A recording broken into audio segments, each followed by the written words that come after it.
She's done. Mr. Speaker, sir, thank you for the opportunity. But I would gladly have skipped the opportunity because of the amount of sulfur I can smell in this house. It's like I'm in hell and the devil is around.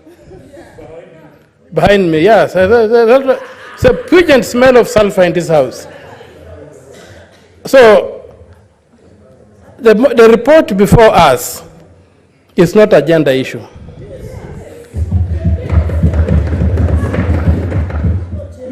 We could remove the name Oroba and put Sifuna, and the report would still stand. So I don't understand where the invitation to discuss gender is coming from. Secondly, you cannot stand here and purport to argue that the clerk is guilty as accused. No, they are saying that you cannot prove if somebody has kufinya jicho or whatever it is.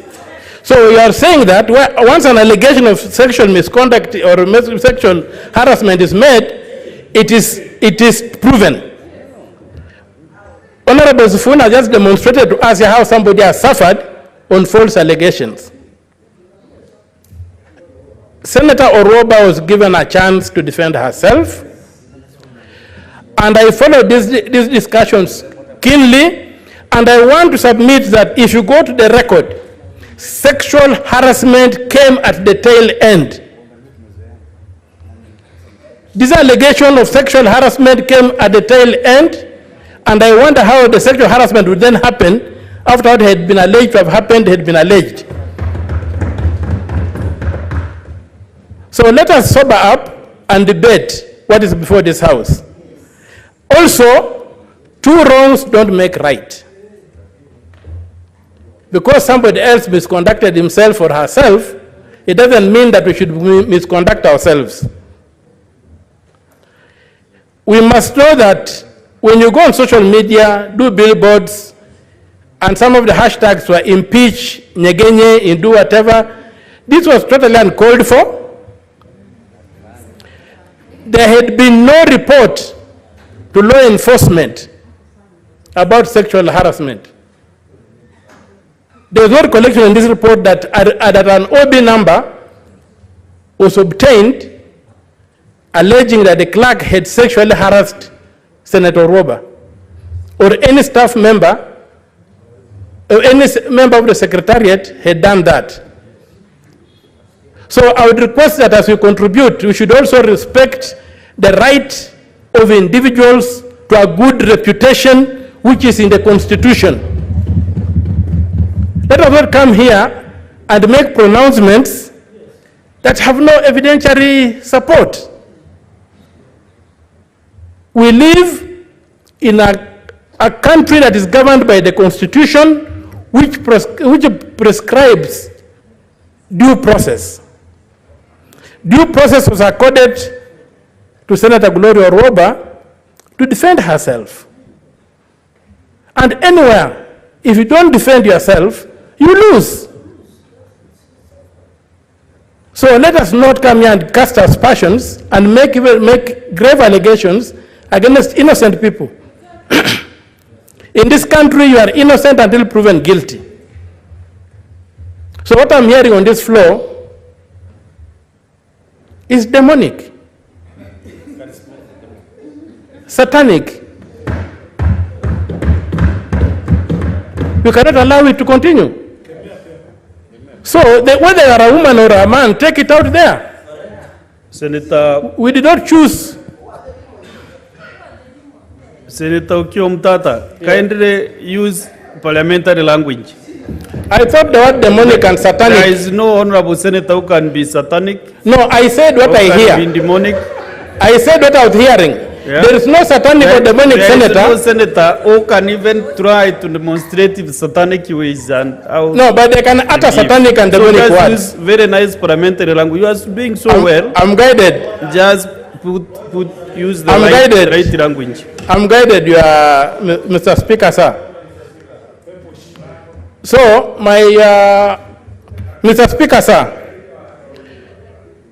let us have a sober debate on this report. The Committee of Privileges has spent its time, and from where I sit, the report is detailed. Maybe we could discuss the kind of punishment that is recommended. We could discuss the kind of punishment recommended. Mr. Speaker, sir, protect me from my friend Senator Murango, who is consulting loudly. Yeah, Senator Murango, kindly consult in low tools. Mr. Speaker, sir, I would really urge that we look at this thing without putting on the gender lens. The gender lens has been wielded to destroy the boy child, and even the boy child can fight back. Let nobody think that this world belongs to women. It does not. It belongs to both of us. It belongs to both of us, Mr. Speaker, with equal rights. And if a matter is being prosecuted, let us prosecute it on the merits of the case before us. And the merits of the case before us is that there are allegations that were made, as Governor Senator Sifuna said. Governor is okay. Okay. As Honorable Sifuna said, and the allegations were presented before the committee of this House, performing a quasi-judicial function. And the committee of this House, using its powers, gave the person making the allegation the right to be heard. The person declined to be heard. The person did not show up before the committee. And the offer was either to appear in person or by advocate. The person did not appear. The allegations are being made against people who, like every one of us, have a right to a good reputation. People who have been serving us diligently. And if I may go back, a few months before this happened, there had been serious allegations that vehicles had been broken in at the Senate parking. Police who got involved. The CCTV reels were run. Even some had not parked their vehicles there on that day. It is just that the secretariat, led by the clerk, decided to cool things off and to let those senators go. So this idea of making wild allegations must come to an end. If you can't prove it, shut up.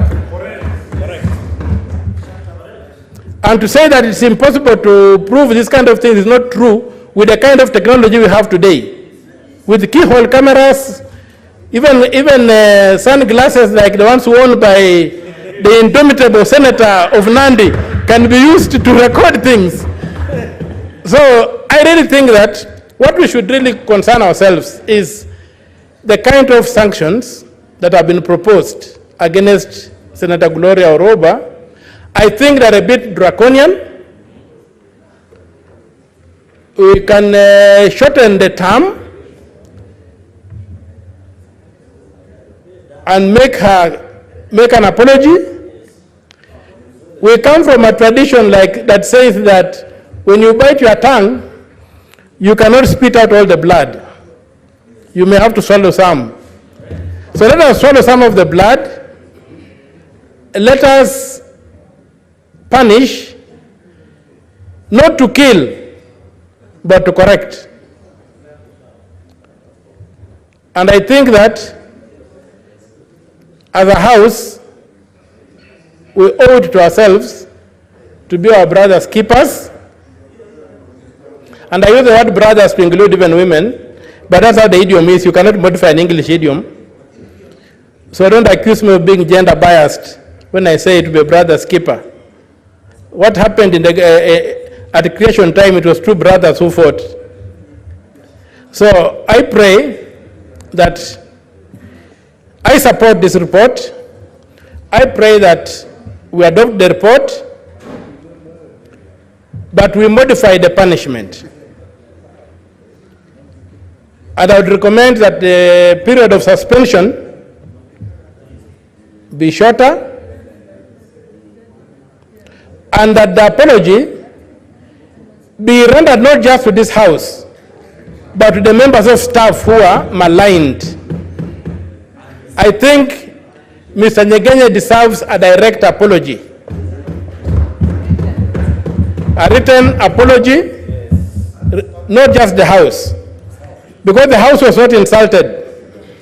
It was individuals who were insulted, and let us modify the report to include an apology directed at the staff members who were affected by the vitriol that spewed out from our sisters. It was our sister's fingers when she typed on the keyboard of her phone or whatever gadget she was using. With those few remarks, I support the report.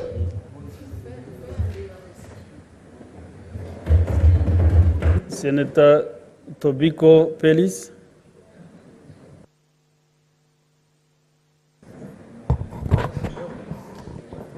Thank you, Mr. Speaker.